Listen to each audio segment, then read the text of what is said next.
Je viens de voir Le Testament d'Anne Lee. Je sais toujours pas si j'ai aimé ou pas. Eh, ça c'est de la critique ciné. Ceux qui sont abonnés, vous devez pas vous dire que c'est l'abonnement le plus rentable de votre vie. Non, plus sérieusement, moi je parle de cinéma, de tout type de cinéma. Donc si t'aimes ça, bah je t'invite à explorer mon compte. Je fais des analyses, je parle de sujets d'actualité, bref. Si tu kiffes le ciné, vas-y, explore mon compte. Et si t'es complètement déglingo, abonne-toi. Mais pour revenir au Testament d'Anne Lee, je trouve que c'était une expérience vraiment étrange, presque déroutante, parfois brillante, mais surtout frustrante.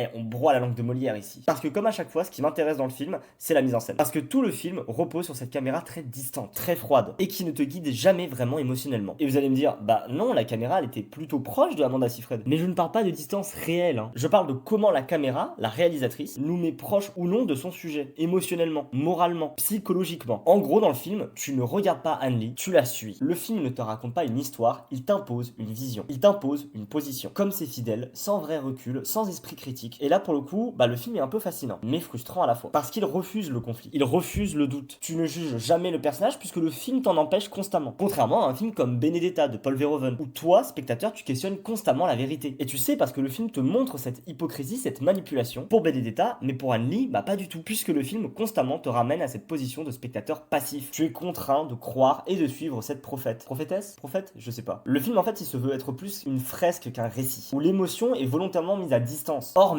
pour la religion. La mise en scène dans ces moments-là, les scènes religieuses en état de transe musicale donc, elles sont habitées, vraiment brillantes, très très plaisantes à regarder, mais c'est les seuls moments du film justement où ça apporte ça. Les seuls moments où il y a des idées très fortes. Et un autre moment du film où il y a des moments très forts, c'est justement tout ce qui est en question en rapport avec le corps, à la sexualité mélangée à la fois. Oui, oui. Mais encore une fois, pour la plupart du temps, le film ne te le fait pas ressentir, il te le fait observer. Donc c'est pour ça que je suis très partagé. C'est un film que je respecte énormément, mais que j'ai du mal à aimer. En fait, le film m'a laissé seul face à ce que je voyais. Donc voilà, je sais pas si vous avez aimé, si vous avez pensé à peu près la même chose que moi. Dites-le moi dans les commentaires et pensez à vous abonner. Encore une fois, je parle de cinéma, de tout type de cinéma. Et j'aime Amanda Seyfried, donc abonne-toi.